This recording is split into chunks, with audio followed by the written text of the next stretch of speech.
And at the end, we were so lucky to have found somebody like Pete Clifford, who came from the UK, who worked for long at Tesco.com. He's heading Kaiser Tengelmann Online, the food area. Food shopping is something different than electronics and high-tech, because food is a must. The fact that food is actually a must should really shape the way that you think about the online offer. So first of all, one of the big differences when selling food online is it's not really acceptable anymore to offer, for example, an 8 till 5 slot. And then the second is with the way you design the site. And there's a concept that we always used to pursue at Tesco.com, which was about stickiness. And that was because what we always knew was that when customers shopped for the first time on the shop for Tesco.com, it took 2 hours, even though they had a fantastic website. Because if you need to add between 40 and 60 products to your basket, and the website is not quick, and when I say quick, I mean quick to navigate, not quick to load a page, then customers just give up. How is food in UK? How is food in France, Switzerland? Stay a little closer.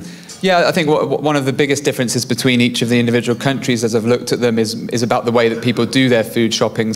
And I know there's obviously a bit of a question at the moment in Germany, for example, whether pickup or delivery is going to be the way forward, or whether a bit of both. And so we have a figure that says in UK it's about 6% of the food market is an online part.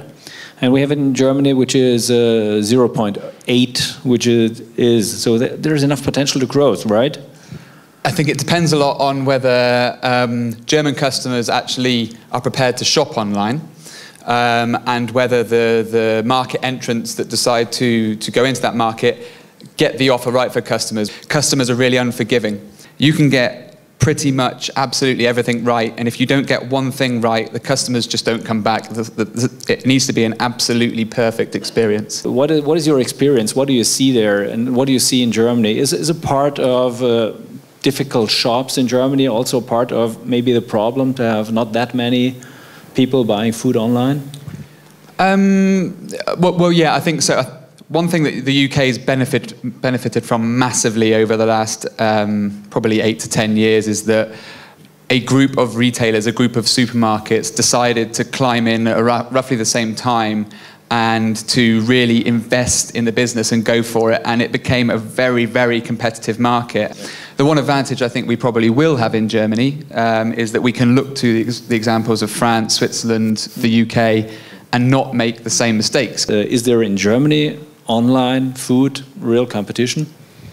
Well, as of now, I'd say not strong competition. There's no dominant players. There's quite a lot of niche players. There's quite a lot of gourmet players. There's been some announcements from a few different retailers that they intend to go into that sector. But currently, no, I think that the level of competition is relatively low. So plenty space to go. Talk a little bit about the product range. We have a lot of specialists. Yeah, we really can get specialties. Your take is no, you have to offer the full range of products that you also get offline. So what is your view on the range? What you're trying to do is to help the customer to do something that they must do, their food shopping, but to do it in a more convenient way. And German shoppers, compared to sort of UK shoppers, tend to shop less frequently for smaller baskets. But when they shop online, you can then actually take more share of the wallet. There's a potential for a larger share of wallet, but absolutely you then have to offer what would be available in their normal store. So the doors are open for doing online, okay? That means, how about fresh products? First of all, it's hard enough to get customers to shop online for food in the first place. It's really, really hard work, and there's lots of different barriers you have to remove to get somebody beyond the psychological barrier of doing it. Once you get them to do it, it's pretty normal that a customer will just buy dry goods on their first shop. Water, flour, sugar, coffee, things that generally have quite low margin and aren't that interesting from a sort of profitable perspective. However, as I said before, if you manage to deliver that absolutely perfectly, quite a large percentage of customers come back, and that percentage of customers that come back will then try something else, and it's normally a little bit of vegetables, something low risk like carrots or cabbage. And then if you manage to get that right, they'll tend to come back a third time, and on that third shop they'll just try a little bit of fish, a little bit of meat. If you actually manage to get that bit right, a lot of customers become very, very loyal, super loyal, I would say. How direct is the link between the offline shop and the online shop? Yeah, can you offer products in the online shop that you don't have in the offline shop? The broader you set your range and the longer you have the tail on the range, the higher your cost will be. And so you're always having to balance the range of what you're going to put on the website with how much it's going to cost you to pick it. That's certainly the first part. And the second part that's specific to food is waste. So you can't range too many products, and again, you can't have too much of a tail on your sales and your merchandise, because it'll kill you on your waste. And you're always trading off trying to give the customer as much choice as you can with the needs of the business and the needs to be profitable and sensible from a logistic point of view. Another example would be sort of with delivery, whereby the driver really is the only person that the customer sees, and therefore you really want the entire delivery experience to be as fantastic as possible. Regarding delivery, this is product arrival, this is the interaction with the customer. In Germany, for example, where particularly in Berlin or Munich, where people live on the 4th floor of a flat, often without a lift, and they've ordered 2 crates of water and 4 bags of vegetables, you need somebody who's got the strength to get it up the stairs. And so trying to find these people is almost impossible. I haven't found any just yet in any country that I've worked in.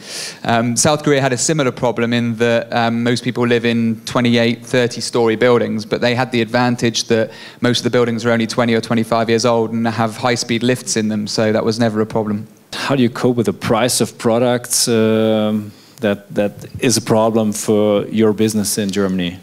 In Germany, this is a whole other question. This is a whole other question altogether, and I think that what all of the retailers will grapple with over the next couple of months and years is whether that sort of model can be replicated in Germany, whether it will actually be possible to say, hey, these are our prices in store, and you know what, if you're online, they'll be the same. I think that's going to be very, very hard to replicate.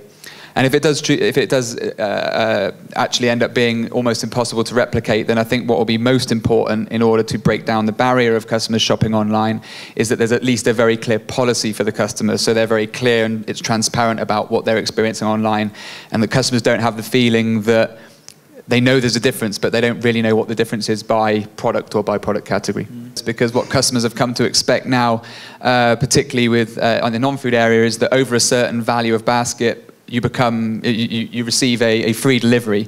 Well, that doesn't work so well for us in the food sector, because what we can actually justify as a delivery fee to customers, which, for example, at the moment on Kaiser Tengelmann's website is just €5, does not even come close to covering the costs. And so I think one of the hard things that we'll have to do over the next few years in the industry is communicate very clearly why we don't tend to offer free delivery even when you spend quite a large amount of money. What role is playing technology in the food area? I think probably in comparison to any other business, the back end is almost, I'd probably say it's more important than actually the website. It's important to get the website right, of course, but actually, because the margins are so low and because the costs of delivery and picking can be so high, you really need to get the background systems right. And I think that the first challenge that we have to overcome here in Germany before we even start thinking about that area in terms of paradigm shift is how we achieve a paradigm shift in the mentality to actually want to shop online. And for me, those things are to do with being able to get what you need on the store and being able to benefit from the convenience, being able to use the store in a very quick way, and offering delivery windows that mean that it's very, very convenient for the customer. And I think that will probably lead to what the first paradigm shift is actually changing behavior and encouraging customers to shop online before thinking about probably where the UK market's going now, which is actually, now we've got lots of customers shopping online, how do we get them to move more of their shopping online? So thank you very much for your insight, especially from outside, and also for us being a lot of German people over here to have this insight and that we get the answers, and for this openness. Thank you very much. Pleasure. Thank you very much. Thank you.